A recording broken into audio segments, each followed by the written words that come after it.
Welcome back. Apple embracing its strengths in the war for people's wrists, and what a war that is. The tech company leaning into its health and safety credentials with the release of 2 new watches hitting stores tomorrow. Dan Howley has taken the Apple Watch Series 8 for a spin and has a review right here. You can see it. Exciting stuff. There we go. Yeah, look at that. Oh, hey. It looks a lot like the other ones. It looks exactly like the other ones. But I know there's a twist here because the price is going up. The feature set is going up as well.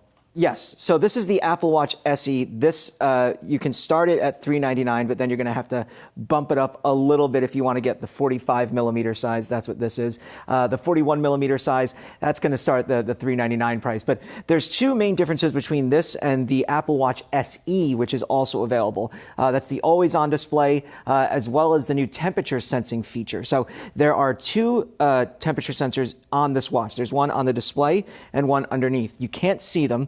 But what they're supposed to do is help you with fertility tracking. So with ovulation, it will be able to tell you when the biphasic shift happens.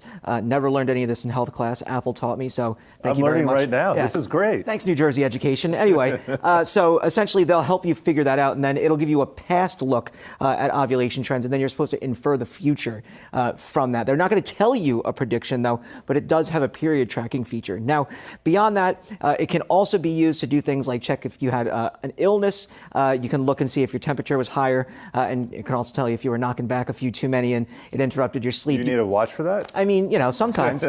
So it's not going to be able to be something that's on demand, though. It's something that's going to happen when you're asleep, so you can't just be like, hey, Apple Watch, tell me if I have a fever. It's going to do that on its own while you're sleeping, when you're using the sleep mode and sleep focus mode. So it's 2 things you have to put into practice and able to get that temperature sensor. And then the other thing is obviously that always-on display that it has. Let's see, there, that's a pretty cool pose, right? That doesn't make me look dumb. So you can get that, but not on the SE.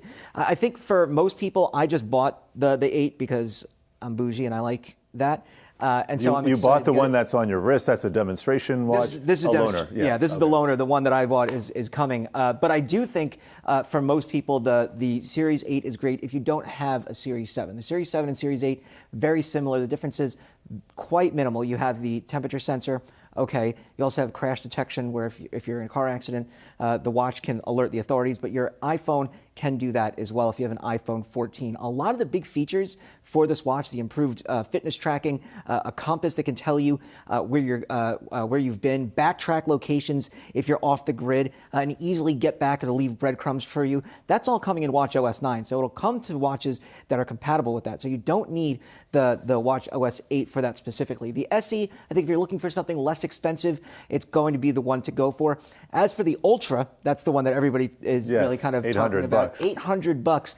That's if you're like, one of those like wild people who like to go out, do like ultra marathons, things like that. That's not me. I've said this before. Not me either. I'll say it again. My biggest exercise is rolling off the couch and getting a White Claw out of the fridge and then sitting back down on the couch. So I don't think that I'll be getting the Ultra, but if you are that type of person, you can have those added capabilities like added durability, like a dive sensor, and like 36 hours of battery life. So I do think that some people will like that. Yeah, all of this predicated on the fact that the watch needs to have power in order to function.